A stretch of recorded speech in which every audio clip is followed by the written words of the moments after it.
The mist clung to Ashbourne Manor like a shroud, its gables looming over the Essex moors. Inside, the clink of porcelain and murmured pleasantries filled the drawing-room.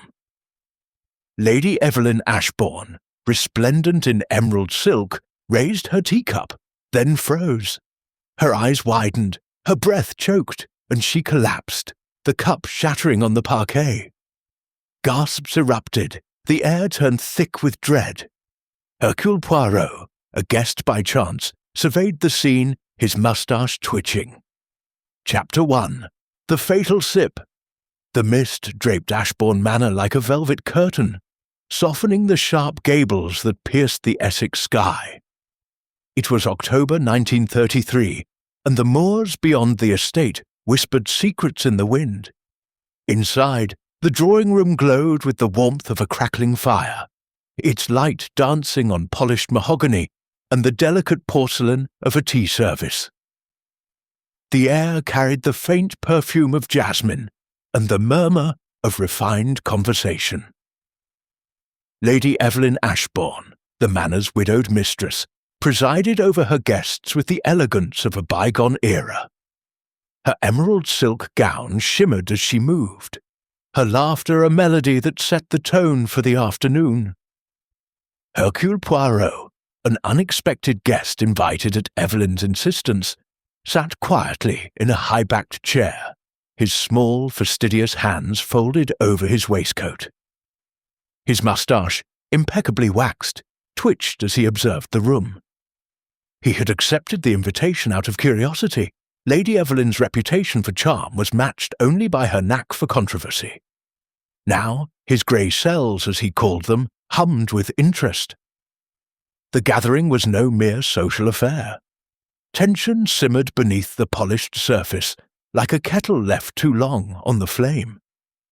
Beside him sat Dr. Rupert Langley, a lean man with greying temples and a distracted air. His wife, Mrs. Beatrice Langley, perched stiffly on a settee, her lips pursed as she adjusted her pearl necklace.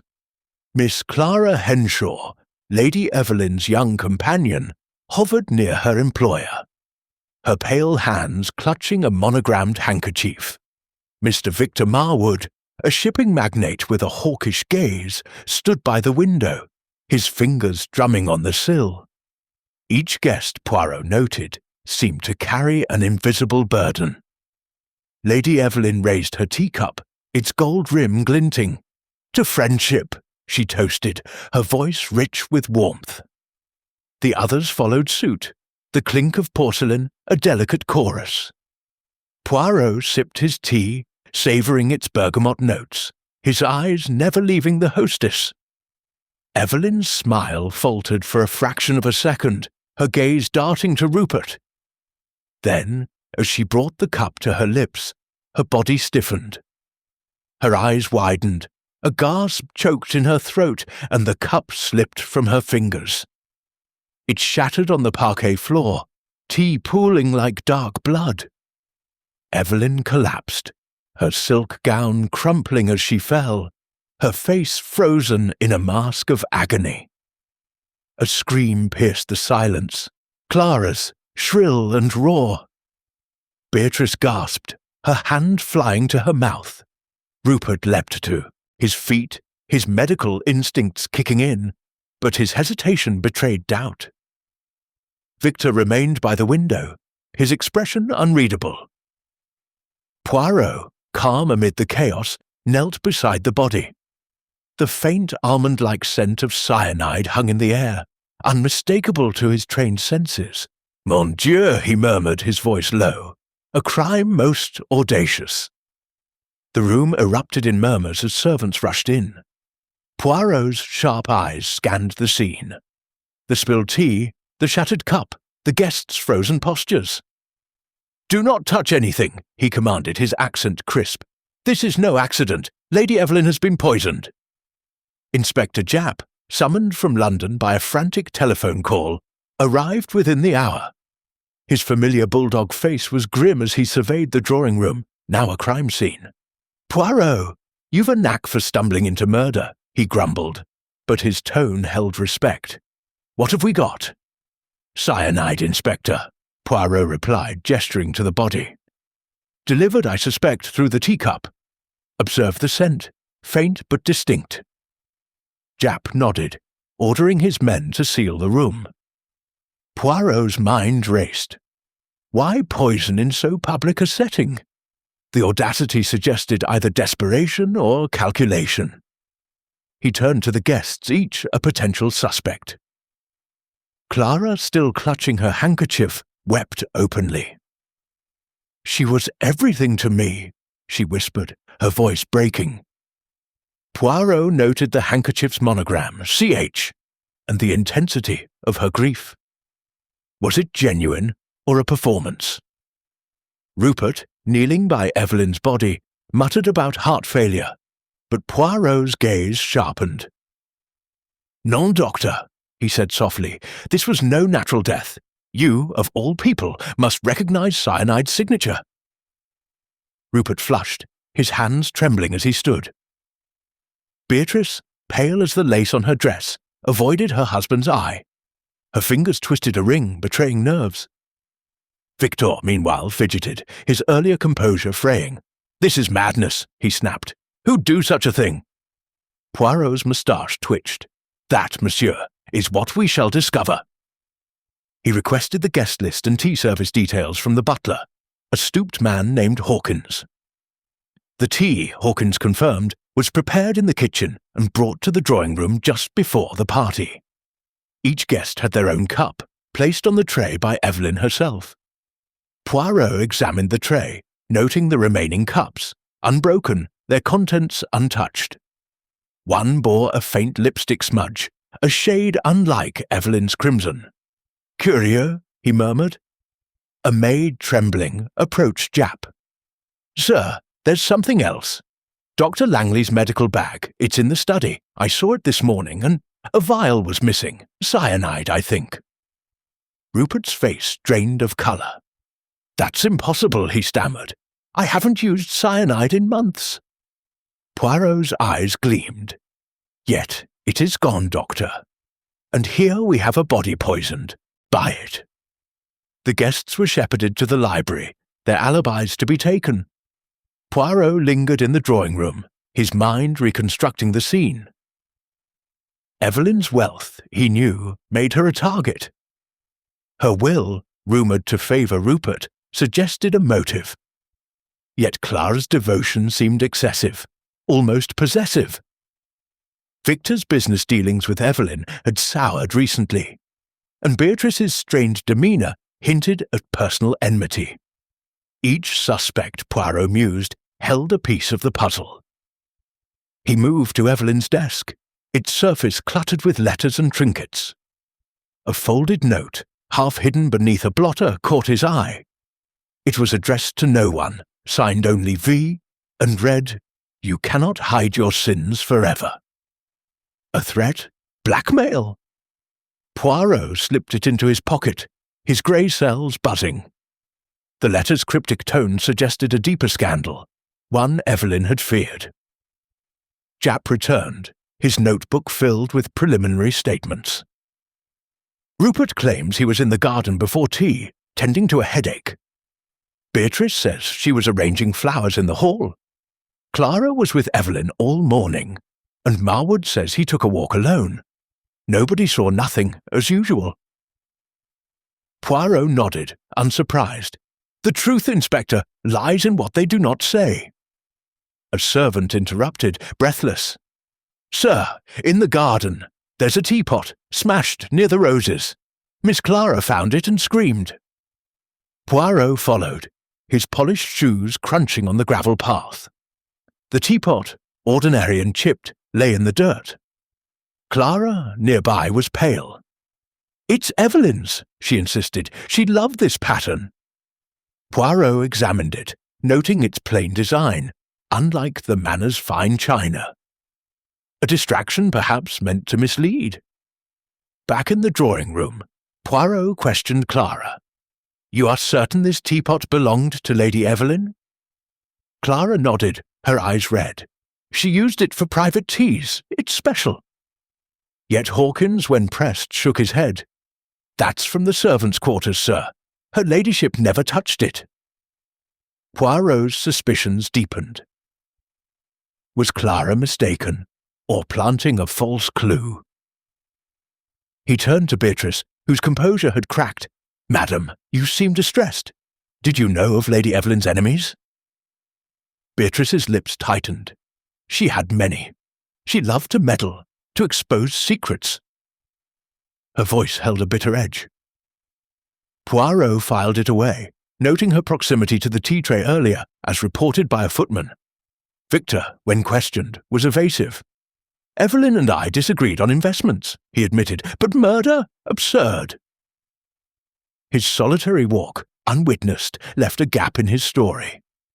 Rupert, meanwhile, grew agitated. "My bag was locked," he insisted. "Someone must have tampered with it." Poirot's gaze was unrelenting. "Or you left it vulnerable, Doctor." The afternoon waned, the manor's shadows lengthening. Poirot stood by the window, the mist outside a mirror to his thoughts. The cyanide, the handkerchief, the letter, the teapot, each was a thread in a tangled web. Evelyn's death was no impulse. It was a calculated act, its roots buried in the guest's hidden grudges. He recalled Evelyn's toast, her fleeting glance at Rupert. Had she sensed danger? The letters V nagged at him. Victor, vengeance, or another meaning? Poirot's grey cells worked tirelessly, piecing together the mosaic. The killer, he knew, was among them. Their mask of innocence near perfect. As Japp prepared to search the manor, a scream echoed from the garden once more. The guests froze, their eyes darting to Poirot. He adjusted his lapel, his voice calm but commanding. "We must see what new mystery awaits." Chapter 2. Shadows of Motive. The scream from the rose garden still echoed in Hercule Poirot's mind as he stepped onto the gravel path, his polished shoes crunching with deliberate precision. The mist over Ashbourne Manor had thickened, cloaking the Essex moors in a ghostly veil. The late afternoon light cast long shadows, and the air held a chill that seeped into the bones. Poirot, undeterred, adjusted his Homburg hat, his grey cells alight with the puzzle of Lady Evelyn Ashbourne's murder. The cyanide-laced teacup, the monogrammed handkerchief, the missing vial, each was a note in a discordant symphony, and Poirot was determined to find the melody. Miss Clara Henshaw stood trembling beside the shattered teapot, her pale face streaked with tears. "It's hers," she insisted, pointing to the chipped porcelain in the dirt. Lady Evelyn loved this pattern for her private teas. Poirot knelt, his gloved hand hovering over the fragments. The teapot was plain, its blue glaze faded, hardly the fine china of a wealthy widow. He glanced at Clara, noting the fervour in her eyes. Was it grief or a calculated act? "You are certain, mademoiselle?" he asked, his voice smooth but probing. Clara nodded, clutching her monogrammed handkerchief. Its CH stitching stark against the linen. The butler, Hawkins, approached, his face etched with unease. "That's no teapot of her ladyship's, sir," he said quietly. "It's from the servants' quarters. I'd swear it." Poirot's moustache twitched. A red herring, then, planted to mislead? He instructed a constable to bag the fragments, his mind already turning to the drawing room, where the true crime had unfolded. "We return to the manor," he declared, his accent crisp. "The answers lie within." Back in the drawing room, the air was heavy with the scent of wax polish and lingering dread. Inspector Japp, his notebook open, was questioning the servants, his gruff voice cutting through the silence. The tea tray, now under guard, stood as a silent witness to the murder. Poirot's eyes lingered on the remaining teacups, one bearing a faint lipstick smudge, a shade of coral, unlike Evelyn's bold crimson. "Curieux," he murmured, filing the detail away. The cyanide it knew had been targeted, slipped into Evelyn's cup with chilling precision. But by whom? He turned his attention to the suspects, now gathered in the library under Japp's watchful eye. Dr. Rupert Langley sat slumped in an armchair, his greying hair dishevelled. His wife, Mrs. Beatrice Langley, stood by a bookcase, her fingers twisting her pearl necklace. Miss Clara, still shaken, perched on a settee, her handkerchief a constant companion. Mr. Victor Marwood paced, his hawkish features taut with impatience. Each, Poirot observed, wore their guilt or innocence like a ill-fitting mask. "Monsieur Langley," Poirot began, his tone deceptively mild, "you spoke of a headache before the tea party. Yet a maid saw you near your medical bag in the study. Tell me, was the cyanide vial secure?" Rupert's face flushed, his hands clenching. "I told you, Poirot, it was locked. Someone must have broken into it." His voice cracked, betraying nerves. Poirot's gaze was unrelenting. "And yet, Doctor, the vial is missing, and Lady Evelyn is dead by its contents. A coincidence, no?" Rupert's eyes darted to Beatrice, who looked away. Poirot noted the exchange. "Madame Langley," he said, turning to her, "you were seen arranging flowers in the hall. But a footman places you near the tea tray before the guests arrived. What were you doing there?" Beatrice's lips tightened, her voice icy. "I was ensuring the service was proper. Evelyn was particular about such things." Her fingers grazed her ring. A nervous tick. Poirot's grey cells stirred. The lipstick smudge, was it hers? He moved to Clara, whose devotion to Evelyn bordered on obsession. "Mademoiselle Henshaw, you were with Lady Evelyn all morning. Did she speak of enemies, of fears?" Clara's eyes welled up, her voice trembling. "She was worried, yes. She mentioned a letter, something troubling. But she loved me. She trusted me." The intensity of her words sent a ripple through the room. Poirot noted Victor's raised eyebrow, Beatrice's scowl. Love, he mused, could be as deadly as hate. Victor, impatient, stopped pacing. "This is absurd, Poirot. You're fishing in the dark. Evelyn and I had business disagreements, nothing more. I was walking the grounds during the tea, alone." Poirot's smile was faint. "A solitary walk, monsieur, is a convenient alibi but difficult to verify. Tell me, what was the nature of your dispute with Lady Evelyn?" Victor's jaw tightened. "She blocked a shipping deal. Cost me thousands. But murder? I'm no fool." His defiance rang hollow, and Poirot marked the gap in his story. The cryptic letter signed V burned in Poirot's pocket. He had not yet shared it with Japp, preferring to unravel its meaning first.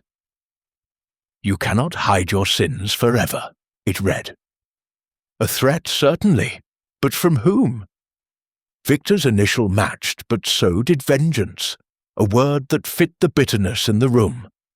Evelyn's wealth and influence had bred enemies, and the letter suggested a personal vendetta. A maid, hesitant, approached Poirot. "Sir, I remembered something. Mrs. Langley.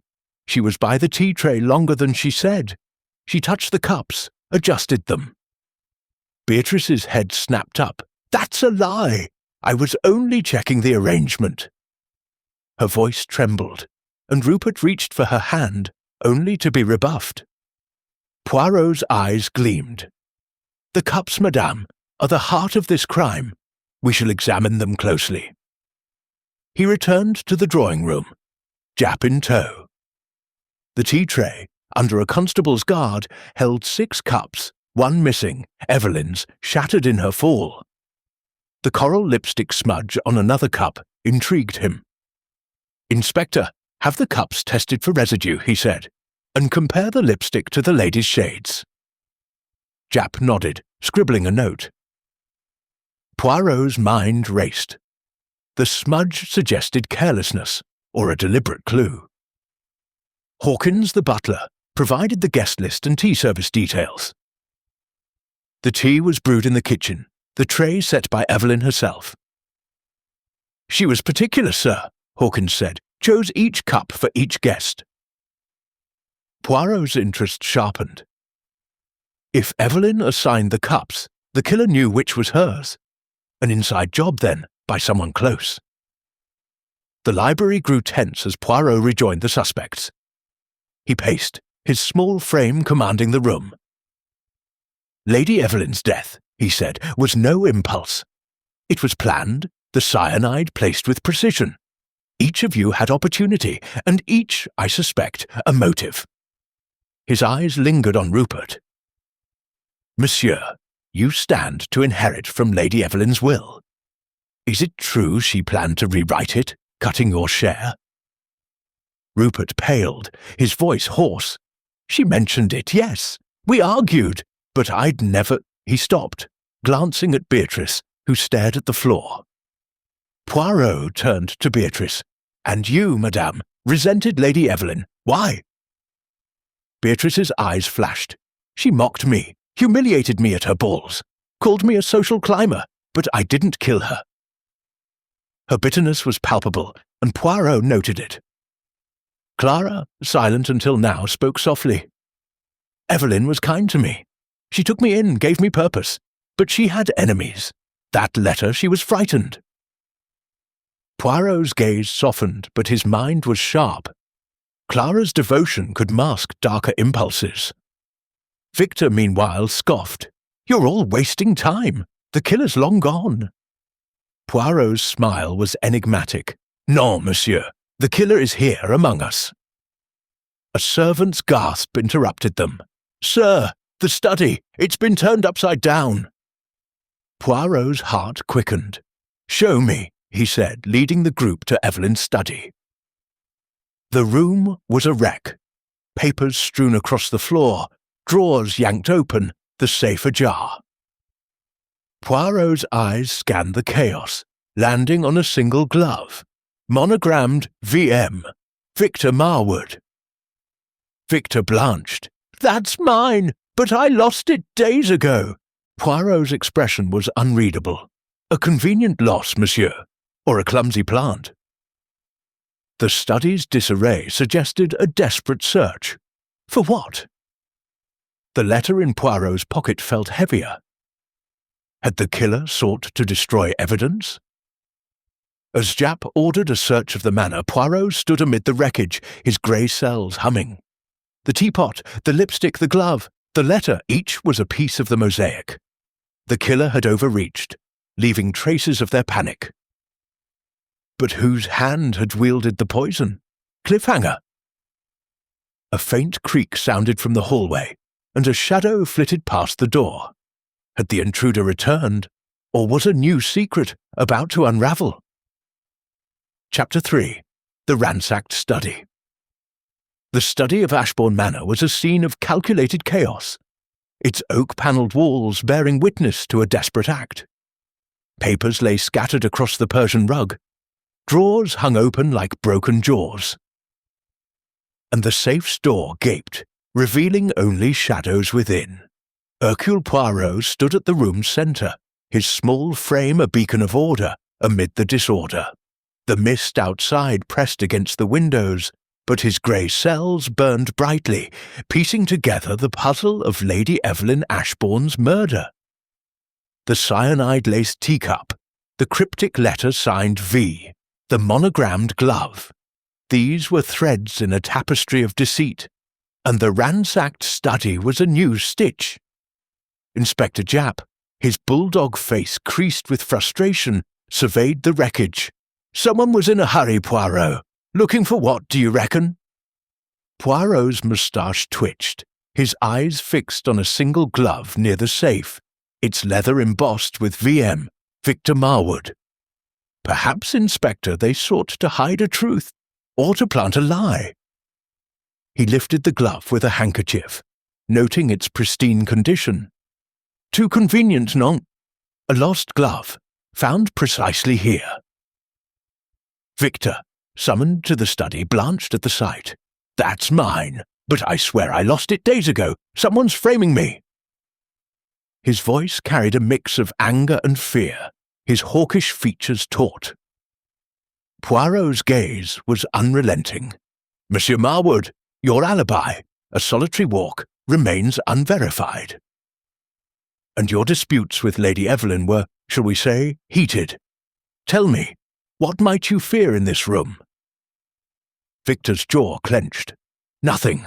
I've no secrets here. But his eyes flickered to the safe, betraying doubt. Poirot sifted through the scattered papers. Estate documents, a draft will reducing Rupert Langley's inheritance, and an unsigned love letter addressed to Clara Henshaw. Ma chérie, it began, my heart is yours, though I cannot show it. Poirot's eyebrows rose. Evelyn's hand, perhaps? The letter suggested a romantic entanglement, fueling Clara's devotion, or her jealousy. He tucked it away, his mind racing. The will, meanwhile, confirmed Rupert's motive. Evelyn's plan to cut him out was no rumour. Beatrice Langley, hovering at the doorway, gasped at the mess. This is monstrous! Who would do such a thing? Poirot turned, his voice soft but piercing. Madam, you visited this study earlier, seeking Lady Evelyn's diary. Why? Beatrice's fingers twisted her pearl necklace, her composure fraying. She wrote lies about me, slander from years ago. I wanted them destroyed. Her voice held a bitter edge, and Poirot noted her mention of a diary. Missing, it might hold the key to Evelyn's fears. A gardener summoned by Japp added a new twist. I saw Miss Henshaw near the study window at dusk, sir. Looked like she was watching something. Clara, pale and trembling, shook her head. I was in the garden, yes, but only for air. I saw nothing. Her denial was fervent, but her hands clutched her monogrammed handkerchief tightly. Poirot's grey cells hummed. Was Clara spying, or was she the intruder? He examined the safe, its lock intact but forced. The intruder knew what they sought, he murmured. A single document remained inside. A note in Evelyn's hand, listing R as a concern. Rupert? Poirot confronted the doctor, whose face strained of colour. I don't know what she meant, Rupert stammered. We argued, yes, but I'd never harm her. His trembling hands belied his words, and Beatrice's sharp glance suggested distrust. The glove, Poirot decided, was a plant, too obvious, meant to divert suspicion to Victor. But the diary's absence nagged at him. Evelyn's letter signed V hinted at a scandal, and Beatrice's obsession with the diary suggested personal stakes. Clara's presence at the window, meanwhile, cast her devotion in a darker light. Each suspect, he mused, was a player in a deadly game, their motives intertwined. Japp's men searched the manor, but Poirot lingered in the study, his eyes scanning the bookshelves. A faint scratch on a panel caught his attention. A hidden compartment? He pressed it, but it held only dust. The diary, he said to Japp, is the key. We must find it. Japp nodded, barking orders to his constables. As evening fell, the manor's shadows deepened, the mist outside a mirror to the mystery within. Poirot's mind returned to the teacup, its coral lipstick smudge a silent clue. Beatrice's shade, perhaps, or Clara's. The cyanide vial stolen from Rupert's bag pointed to opportunity, but the study's ransacking suggested panic. The killer, he knew, was close, their mask slipping. A servant's voice broke his reverie. Mr. Poirot, sir, we found something in Miss Henshaw's room. Poirot's heart quickened, his small frame moving with purpose. In Clara's sparse quarters, a constable held a leather-bound book, Evelyn's diary, its pages filled with her elegant script. Clara gasped, her eyes wide. "I didn't take it. Someone placed it there." Poirot's smile was enigmatic. "We shall see, mademoiselle, what secrets this diary holds." Cliffhanger. As Poirot opened the diary, a page fluttered to the floor, its words scrawled in haste. "Beware the one I trusted most." Whose betrayal had Evelyn feared? Chapter 4. The Diary's Secrets. The lamplight in Ashbourne Manor's library cast flickering shadows as if the walls themselves guarded secrets. Hercule Poirot stood before the gathered suspects, Lady Evelyn Ashbourne's leather-bound diary in his gloved hands. Its discovery in Miss Clara Henshaw's room had sent a ripple of unease through the group, and Poirot's grey cells were alight with the possibilities it presented. The cyanide that killed Evelyn, the coral lipstick-smudged teacup, the cryptic letter signed V. Each clue was a brushstroke in a portrait of murder, and the diary promised to reveal the artist's hand. Clara, pale as moonlight, clutched her monogrammed handkerchief, her eyes wide with panic. "I didn't take it," she cried, her voice trembling. "Someone placed it in my room to make me look guilty." Poirot's gaze was steady, his moustache twitching faintly. "Mademoiselle, the diary was found among your possessions, yet you claim innocence. Let us see what Lady Evelyn's words reveal." He opened the book, its pages fragrant with ink and secrets, and began to read. The entries painted a vivid picture of Evelyn's final days. She wrote of unease, of shadows closing in. One passage, dated a week prior, named R as a threat. "R grows bold, demanding more. I fear betrayal." Poirot's eyes flicked to Dr. Rupert Langley, whose face drained of colour. "Monsieur, this R, is it you?" Rupert's hands shook, his voice hoarse. "I don't know what she meant. Yes, we argued over her will, but I'd never harm her." His wife, Beatrice, stared at him, her lips a thin line, her fingers twisting her pearl necklace. Poirot pressed Clara, whose devotion to Evelyn now seemed a double-edged blade. "Mademoiselle, the diary speaks of your closeness to Lady Evelyn, yet she rejected your affections, non?" Clara's cheeks flushed, her voice breaking. "She loved me, but she was afraid of scandal. I begged her to be open, but she refused. I'd never hurt her." Her tears fell, but Poirot noted their fervour. Jealousy, he mused, could curdle love into venom. He turned to Beatrice, whose presence near the tea-tray before the fatal sip loomed large. "Madame, a maid saw you linger by the tray, adjusting the cups. The smudged cup bears coral lipstick, yours perhaps." Beatrice's eyes flashed. "I touched nothing. I only checked the arrangement. Evelyn was particular." Yet her denial faltered, and Poirot marked the coral shade on her lips, a near match to the clue. Victor Marwood, pacing by the fireplace, scoffed. "This is a farce, Poirot. You're chasing ghosts. My glove in the study was planted, and I had no reason to kill Evelyn." Poirot's smile was enigmatic. "Monsieur, your business rivalry with Lady Evelyn cost you dearly, and your alibi, a solitary walk, remains a shadow. What did you seek in the study?" Victor's jaw tightened, but he said nothing, his silence louder than words. The diary's final entry, scrawled the night before the tea party, chilled the room. "A meeting with B tomorrow. I dread what I must say." Beatrice gasped, her hand flying to her mouth. "Not me," she snapped. "I never met her that night." Poirot's grey cells hummed. B for Beatrice, or another. The diary hinted at a confrontation, perhaps the spark for murder. A footman summoned by Inspector Japp reported a new find, the cyanide vial, empty, hidden in the cellar. Rupert's face crumpled. "That's from my bag, but I swear I didn't touch it." Poirot's gaze sharpened. The vial's discovery, so far from the crime, suggested calculation. Was Rupert framed, or was he careless? Japp, notebook in hand, shared alibis. Beatrice's timeline conflicted. She'd been absent during the tea pouring, claiming a headache.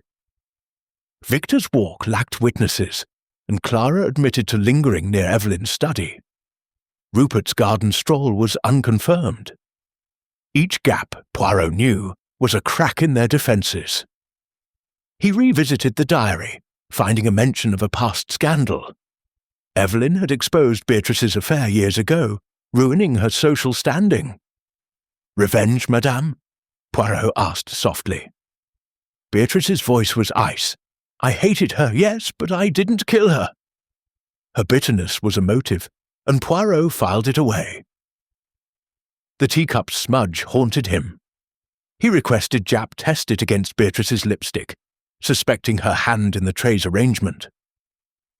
Clara's handkerchief found near the cellar muddied the waters.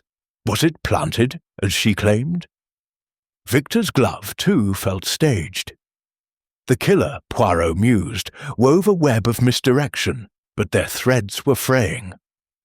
As night cloaked the manor, a commotion erupted. Rupert, his face ashen, stepped forward. "Enough!" he groaned. "I did it! I poisoned Evelyn to secure my inheritance. I'm ruined otherwise." The room froze, Clara's sob the only sound. Poirot's eyes narrowed. "Monsieur, your confession is convenient, too convenient." Cliffhanger. Japp moved to arrest Rupert, but Poirot raised a hand. "No, Inspector, the truth lies elsewhere. I have seen something you have not." What had Poirot noticed in the diary's pages? Chapter 5. A False Confession. The library of Ashbourne Manor was a crucible of tension, its air thick with the weight of Dr. Rupert Langley's confession. The firelight flickered, casting shadows that danced across the suspects' faces, each a mask of shock, fear, or calculation. Hercule Poirot stood before them, his small frame commanding, his moustache a precise line above a sceptical frown. Rupert's words, "I poisoned Evelyn to secure my inheritance," hung like a guillotine, yet Poirot's grey cells rejected their sincerity. The cyanide-laced teacup, the diaries, cryptic warnings, the coral lipstick smudge. These were pieces of a puzzle, and Rupert's confession was a misfit. "Monsieur Langley," Poirot began, his voice soft but piercing, "you claim responsibility for Lady Evelyn's death. Yet your demeanour is calm, your story too neat. Why confess now?" Rupert's shoulders slumped, his greying temples glistening with sweat. "I'm ruined without her estate," he murmured. "I had no choice." His wife, Beatrice, gasped, her pearl necklace clutched tightly. "Rupert, no!" she cried, but her eyes held more anger than grief. Poirot noted the rift, his suspicions deepening. Inspector Japp, ready to cuff Rupert, hesitated at Poirot's raised hand. "Inspector, this confession is a sacrifice, not a truth. Monsieur Langley protects someone. Perhaps Madame." Beatrice's face flushed, her lips parting in protest. "That's absurd! I had nothing to do with it." Yet her trembling hands betrayed her, and Poirot's gaze lingered on her coral lipstick, a near match to the teacup smudge. He turned to the tea tray, now locked in evidence. The shattered cup, Evelyn's, bore a faint scratch, a detail unnoticed until now. This scratch, Poirot mused, suggests tampering, a deliberate act to ensure the poison reached its mark. He requested Japp's forensic team examine it, suspecting the killer's hand had left a trace. A maid, summoned, confirmed Beatrice's lingering by the tray before the tea party. "She moved the cups, sir," the maid whispered. Beatrice scoffed, accusing Clara of planting lies. "That girl's obsessed with Evelyn," she snapped. Clara Henshaw, her monogrammed handkerchief crumpled, flinched. I loved her, she whispered, her voice raw. I'd never harm her. Yet her handkerchief found near the cellar where the cyanide vial was hidden cast a shadow. Poirot's mind raced. Was it planted, as Clara claimed, or a careless error? The diary's mention of R and B pointed to Rupert and Beatrice, but Clara's jealousy loomed large. Victor Marwood, silent until now, leaned against the fireplace, his hawkish gaze wary. "You're wasting time, Poirot. Rupert's confessed. Case closed." Poirot's smile was enigmatic. "Monsieur, your glove in the study was a clumsy plant, and your alibi remains a ghost. You, too, are not free of suspicion." Victor's jaw tightened, but he said nothing, his silence a challenge. The diary, still in Poirot's possession, nagged at him.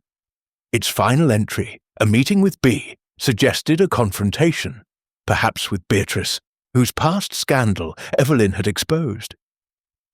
Poirot confronted her.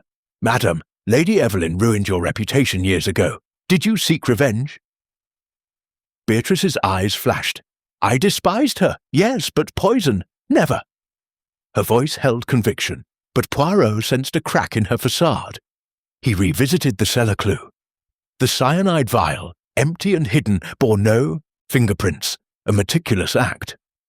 Rupert's bag, its lock forced, suggested theft, but his confession felt like a shield. "Who do you protect, monsieur?" Poirot asked softly. Rupert's eyes met Beatrice's, then dropped. "No one," he lied, and Poirot knew the truth lay in that glance. A servant's discovery shifted the scene. "Sir, in the drawing room, a photograph, torn in half." Poirot followed, the suspects trailing like reluctant shadows.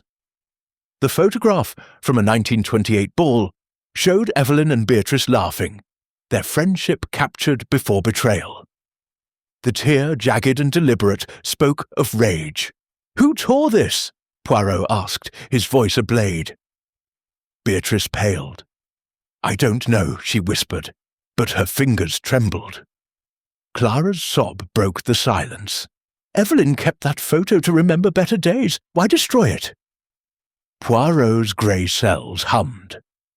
The photograph, like the glove, was a clue, perhaps meant to point to Beatrice. Yet the diary's warning, "Beware the one I trusted most," echoed, suggesting a deeper betrayal. Was Beatrice the bee, or was Clara's devotion a mask? The manor's clocks chimed midnight, their toll a reminder of time slipping away. Poirot stood amid the suspects, the photograph in hand.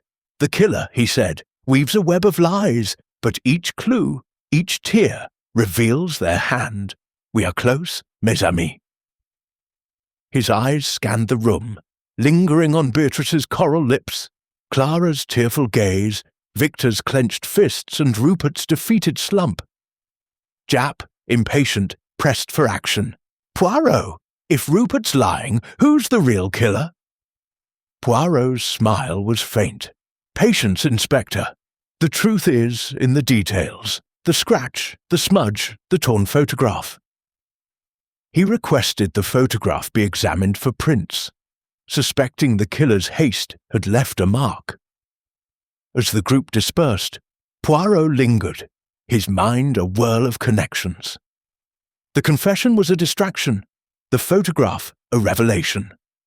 The killer, he knew, was unraveling, their careful plan fraying at the edges. Cliffhanger.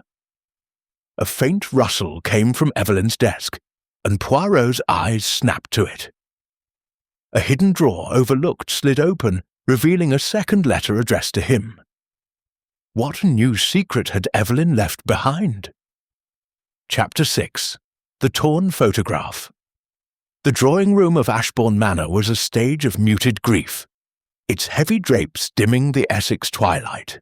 Hercule Poirot stood by Lady Evelyn Ashbourne's desk, the hidden drawer's faint creak still echoing in his ears. In his gloved hands rested a second letter, sealed and addressed to him in Evelyn's elegant script. The torn photograph from a 1928 ball, showing Evelyn and Beatrice Langley laughing before their feud, lay nearby, its jagged edge a testament to rage. Poirot's grey cells hummed, weaving the cyanide-laced teacup, the coral lipstick smudge, and Clara's cellar-found handkerchief into a tapestry of deception. The killer, it knew, was close, their mask fraying. He broke the letter's seal, the suspects, Rupert, Beatrice, Clara, and Victor, watching from the library doorway. "My dear Poirot," it began, "if you read this, I am gone. My enemy is near, hidden among those I trust. Beware the hand that pours the tea." Poirot's moustache twitched. The warning was clear. The tea tray was the crime's heart, and the killer had exploited Evelyn's ritual. Beatrice, pale, clutched her pearls, while Clara's eyes welled with tears. Rupert's gaze was downcast, his false confession a lingering shadow. Victor, arms crossed, scoffed. "More riddles, Poirot." "No, monsieur," Poirot replied, his voice crisp. "This is clarity. Lady Evelyn feared betrayal, and her fear points to the tray." He moved to the tea service, now under Inspector Japp's guard. The scratched teacup, Evelyn's, bore a deliberate mark, suggesting the poison was targeted. A servant, trembling, confirmed Victor's presence near the tray before the party. "He adjusted a cup, sir," she said. Victor's face tightened. "I was only curious. Evelyn's china was famous." Poirot's smile was faint. "Curiosity, monsieur, or calculation?" Beatrice, cornered by the letter's hint, faltered. "I touched the tray, yes," she admitted, her coral lips trembling, "but only to rearrange it. Evelyn was so particular." Poirot's eyes gleamed. "And the coral smudge, madame. It matches your shade." Beatrice gasped. "I didn't poison her." Yet her proximity to the tray, coupled with Evelyn's exposure of her past affair, painted a damning picture. The diary's mention of B and the torn photograph deepened her peril. "You hated her," Poirot said softly. "Was it revenge?" Beatrice's voice was ice. "I despised her, but I'm no murderer." Clara, clutching her monogrammed handkerchief, sobbed. "Evelyn trusted me. That letter, it's not about me." Yet her handkerchief, identical to one Evelyn owned, raised questions. "Mademoiselle," Poirot said, "your devotion was intense. Did rejection turn to rage?" Clara shook her head, her voice breaking. "I loved her. I'd never harm her." But Poirot noted her cellar visit near the hidden cyanide vial. Was she framed or cunning? Rupert, his confession debunked, remained silent, his eyes on Beatrice. Poirot sensed his sacrifice was for her, but why? "Monsieur, your bag's vial fueled this crime. Who had access?" Rupert's hands shook. "It was locked, I swear. Someone broke in." The forced lock, Poirot mused, suggested opportunity, but the vial's placement felt staged. Japp, notebook in hand, reported forensic findings. The scratched cup bore no fingerprints, but the coral smudge was indeed Beatrice's lipstick. "We're testing the others for residue," he said. Poirot nodded, his mind returning to the letter's warning, "Beware the hand that pours the tea." Evelyn had chosen, each cup, yet the killer ensured hers held death. An inside act, then, by someone intimate. The torn photograph nagged at him. Its deliberate tear, found in the drawing room, pointed to Beatrice, whose feud with Evelyn was public. Yet its placement felt theatrical, like Victor's planted glove. The killer, Poirot murmured, uses misdirection, but their haste betrays them. He requested Japp check the photograph for prints, suspecting a slip. A maid's recollection shifted focus. "I saw Miss Henshaw with a handkerchief like Lady Evelyn, sir. She dropped it near the study." Clara's face crumpled. "It was a gift from her. I didn't plant it." Poirot's grey cells stirred. The handkerchief, like the photograph, was a clue, perhaps meant to mislead. But whose hand placed it? The manor's clocks told, their chimes a reminder of the fleeting hours. Poirot paced, the letter's weight in his pocket. Evelyn's fear of betrayal pointed to someone close. Beatrice, with her motive and opportunity. Clara, with her wounded heart. Or even Victor, whose business losses stung. Rupert's role, though, puzzled him. A protector, not a killer. As Japp prepared to search the suspect's rooms, Poirot lingered by the tea tray, his eyes on the scratched cup. "The truth," he said to Japp, "is in the smallest details, the scratch, the smudge, the tear." His voice carried a quiet certainty, but the letter's warning echoed. The killer was among them, their next move imminent. Chapter 7. Poirot's letter. The air in Ashbourne Manor's drawing-room was taut, as if the very walls held their breath. Hercule Poirot stood by Lady Evelyn Ashbourne's jewellery box, its velvet lining cradling a second letter addressed to him in her elegant hand. The torn photograph, the scratched teacup, the coral lipstick smudge, all pointed to a killer among the guests, and this letter found moments ago promised to unravel another thread in the cyanide murder's web. The Essex mist pressed against the windows, but Poirot's grey cells burned with clarity, each clue a step toward truth. He broke the seal.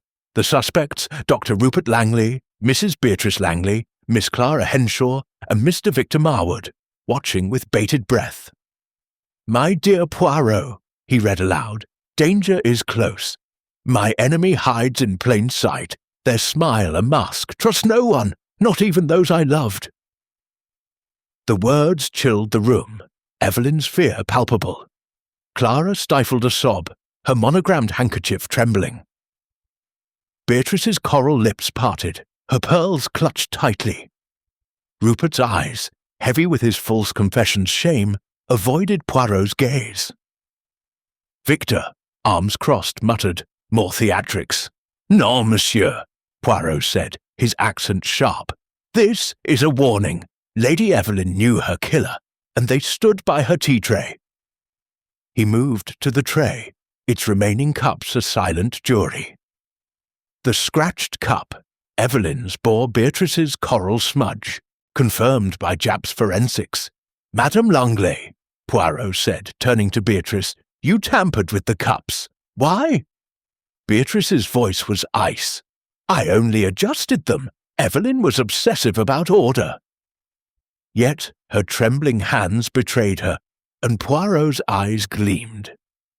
To test the suspects, Poirot devised a subtle trap. "Mes amis," he announced, "we shall recreate the tea service. Each of you handle a cup as you did that day." Japp, sceptical but compliant, arranged the cups. Rupert hesitated, his fingers clumsy, as if reliving his bag's theft. Clara's touch was reverent, her eyes on Evelyn's cup. Victor's grip was firm, but his glance at Beatrice was telling. Beatrice, last, held the cup with a peculiar angle, mirroring the scratch's mark. "Précisément," Poirot murmured, his grey cells noting the match. Clara's handkerchief, found near the cellar's cyanide vial, resurfaced in his mind. "Mademoiselle," he said, "your handkerchief, was it truly a gift from Lady Evelyn?" Clara nodded, tears falling. "She gave it to me, a token of trust." Yet its placement near the vial felt staged, and Poirot suspected a frame. "Who had access to your possessions?" he asked. Clara's eyes darted to Beatrice, then away. "I don't know," she whispered. Victor's alibi, a solitary walk, crumbled further. A groom, questioned by Japp, saw him near the manor's rear entrance during the tea. "Monsieur Marwood," Poirot said, "you are not alone. What did you see?" Victor's jaw tightened. "Nothing. I was stretching my legs." His defiance rang hollow, and Poirot marked his evasiveness. Rupert's false confession, Poirot deduced, shielded Beatrice. Monsieur, your sacrifice is noble, but misguided. Your wife's actions at the tray are damning. Rupert's face crumpled. I had to protect her, he murmured, confirming Poirot's theory. Beatrice's gasp was sharp. I didn't kill her, she cried, but her coral lipstick tied her to the crime's heart. The letter's warning, trust no one, echoed Evelyn's diary, which named R and B as threats. The torn photograph, showing Beatrice and Evelyn before their feud, suggested a personal vendetta. Evelyn's exposure of Beatrice's affair years ago had left scars, and the diary's B pointed to her. Yet Clara's obsession lingered, her rejected love a potent motive. Japp's latest report added weight. The cellar's vial bore no prints, but its hiding place suggested intimate knowledge of the manor. Only someone familiar could have placed it there, Japp said. Poirot nodded, his mind on Beatrice's frequent visits to Evelyn's home. Her opportunity was clear, but was her motive sufficient? The manor's clocks ticked, their rhythm a countdown. Poirot paced, the letter's weight in his pocket. The killer, he told Japp, exploits trust using Evelyn's rituals against her. The tray, the cups, the cyanide, all were weapons of betrayal. He requested a search of Beatrice's belongings, suspecting further clues. A servant's recollection tightened the net. I smelled Mrs. Langley's perfume in the cellar, sir, near where the vial was found. Beatrice paled. I was never there, she snapped, but her voice faltered. Poirot's grey cells hummed. The perfume, like the lipstick, was a careless trace, yet the handkerchief felt like misdirection. Was Beatrice the mastermind, or a pawn? As Japp prepared to question the staff further, Poirot stood by the tray, his eyes on the scratched cup. The truth, he murmured, is in the smallest gestures, the angle of a hand, the scent of betrayal. The letter's warning burned in his mind, urging him closer to the killer's identity. Chapter 8. The Cellar Clue.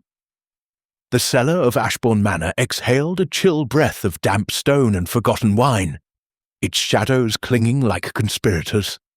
Hercule Poirot descended the narrow stairs, the witness, a scullery maid named Elsie, trembling at his side. Her testimony burned in his mind. Mrs. Beatrice Langley, seen that fatal morning near the precise spot where the empty cyanide vial later hid. The coral lipstick, the scratched teacup, the perfume trace. Beatrice's guilt seemed ironclad, yet Poirot's grey cells whispered of layers beneath. The cyanide that felled Lady Evelyn was no blunt instrument. It was a scalpel of deception. Beatrice stood in the drawing-room when Poirot returned, her pearl necklace a noose of tension. Inspector Japp flanked her, notebook poised. The suspects, Rupert, Clara, Victor, watched from the periphery, their faces a gallery of anticipation. Madame Langley, Poirot began, his voice velvet over steel. Elsie saw you here, in this very cellar, the morning of the murder. Your perfume lingered still, and the vial, hidden feet from where you stood. Beatrice's coral lips parted, her composure shattering like fine china. I was never there. Poirot produced the forensic report. The vial's hiding place matched Elsie's description precisely. The lipstick on the teacup, the angle of the scratch, your hand, madame, confront me with the truth. Beatrice crumpled onto a settee, sobs racking her frame. Very well, she gasped. I tampered with the tray. I swapped cups to spill tea on Evelyn during the party. Humiliation, not death. She mocked me for years, exposed my affair, ruined me. I wanted her shamed before her guests. Rupert rushed to her, his false confession vindicated. Beatrice, why didn't you tell me? She clutched him, whispering, I couldn't let you suffer for my pettiness." Poirot's moustache twitched. A crime of spite, then, but not murder. The cyanide was added after your meddling, exploiting your sabotage. Beatrice nodded, tear-streaked. "I swear it. I touched no poison." Japp, astounded, uncuffed her metaphorically.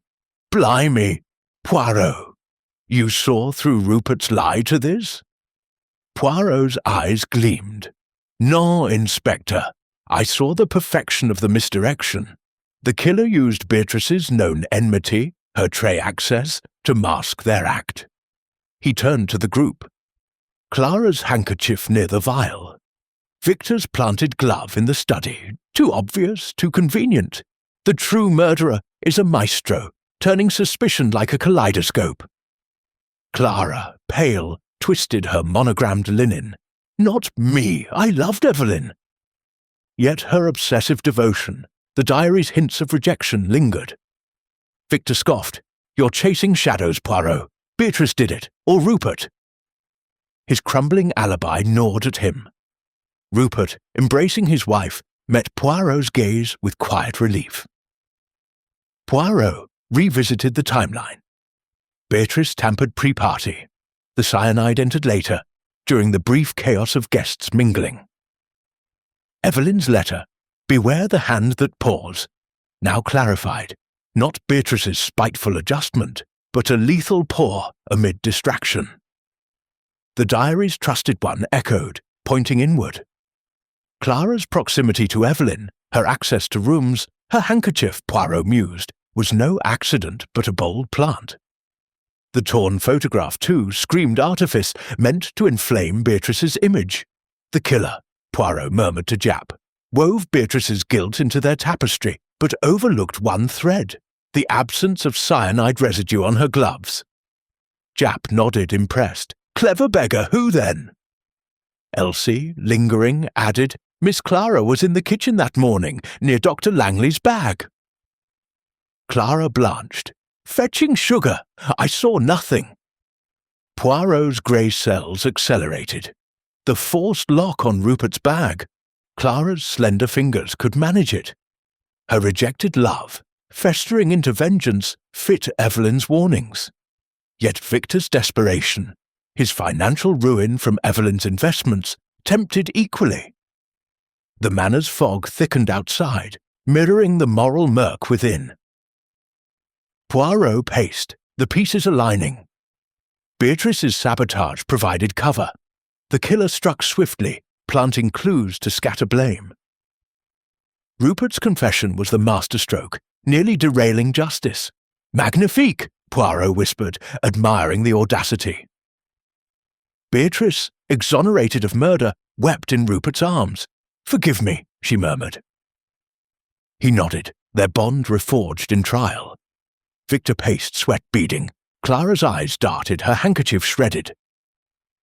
The air crackled with impending revelation. Poirot straightened, his voice commanding. "Enough shadows! Inspector, assemble everyone in the drawing room at once. The tea tray awaits. It is time for the truth." Chapter 9. The Tea Leaves. The drawing room of Ashbourne Manor was a stage set for truth, its chandelier casting a cold glow over the tea tray at its centre. Hercule Poirot stood before the assembled suspects, Dr. Rupert Langley, Mrs. Beatrice Langley, Miss Clara Henshaw, and Mr. Victor Marwood, their faces taut with anticipation. The Essex mist clung to the windows, but Poirot's grey cells burned with clarity. Each clue, the scratched teacup, the coral lipstick, Clara's handkerchief, the planted glove, woven into a tapestry of deception. Lady Evelyn Ashbourne's cyanide murder demanded resolution, and Poirot was ready to unmask the killer. "Mes amis," he began, his voice a precise blade, "the tea tray holds the secret of Lady Evelyn's death.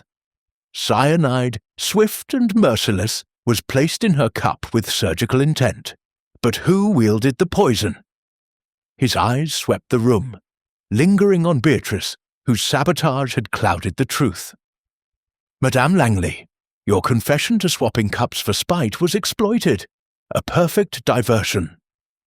Beatrice, clutching Rupert's hand, nodded, her coral lips pale. Poirot turned to Rupert. "Monsieur, your false confession shielded your wife, a noble but misguided act. The cyanide vial stolen from your bag was no accident." Rupert's shoulders sagged, his relief tempered by shame. "I thought it would end the suspicion," he murmured. Poirot's moustache twitched. "No, it deepened the killer's game." Victor Marwood, arms crossed, scoffed. "Get to it, Poirot. You've kept us dancing long enough." Poirot's gaze was unrelenting.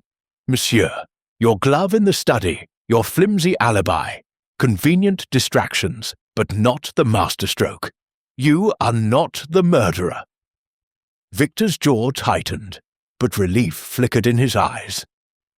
Poirot paced before the tray, the scratched teacup gleaming. The killer used Beatrice's tampering, Rupert's sacrifice, to weave a net of misdirection. The coral smudge, the cellar vial, the torn photograph, all pointed away from the true hand. He paused, his eyes locking on Clara Henshaw, who sat rigid, her monogrammed handkerchief shredded in her lap. "Mademoiselle, you are that hand!" Clara's gasp was sharp, her eyes wide. "Me! I loved Evelyn!" Poirot raised a hand, silencing her. "Your love, mademoiselle, turned to poison when she rejected you. The diary, placed in your room by your own hand, was a calculated risk to feign innocence. The handkerchief near the cellar, identical to Evelyn's, was your bold signature."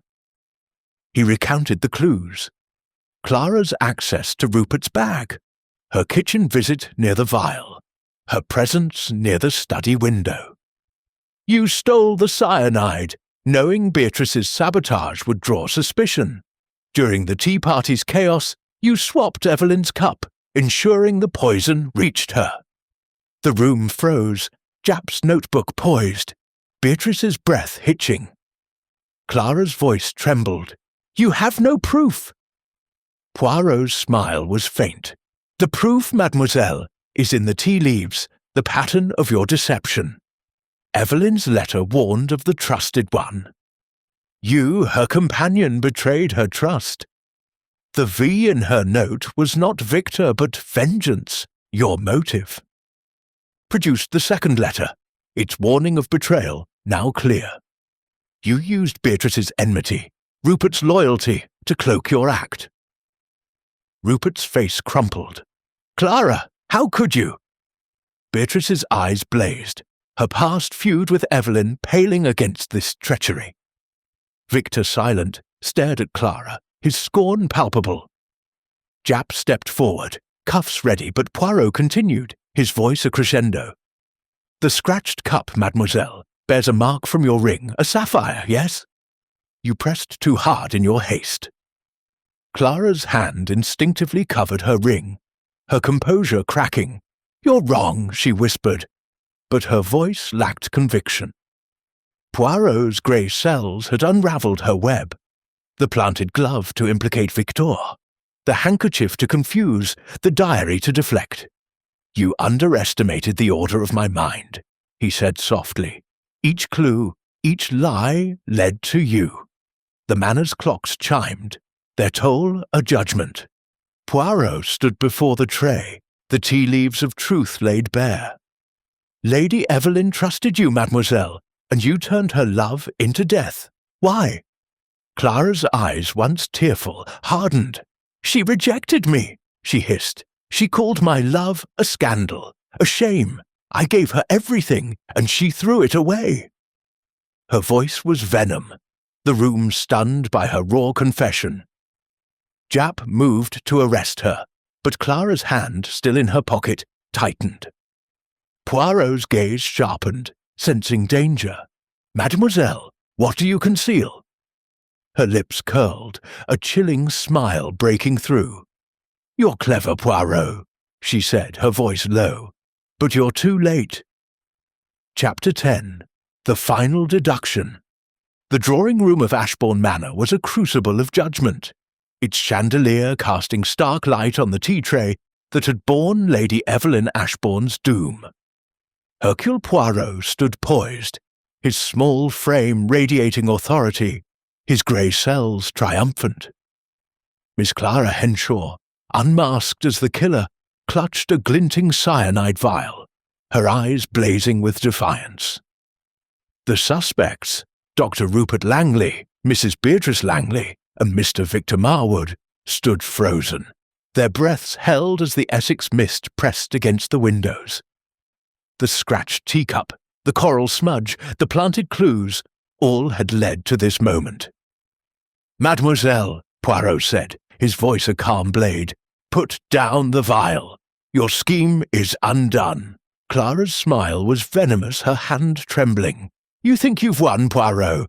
Evelyn's gone, and I'm free." Inspector Japp, cuffs ready, edged closer, but Poirot's raised hand halted him. "Non, mademoiselle. Freedom is not in poison. You betrayed Evelyn's trust, and now you betray yourself." Clara's laugh was brittle, chilling the room. "She rejected me," she spat, "called my love a disgrace. I gave her my soul, and she scorned it. She deserved her fate." Poirot's gaze was unrelenting. "And so you stole cyanide from Monsieur Langley's bag, exploited Madame Langley's sabotage, and wove a tapestry of lies." He recounted her brilliance.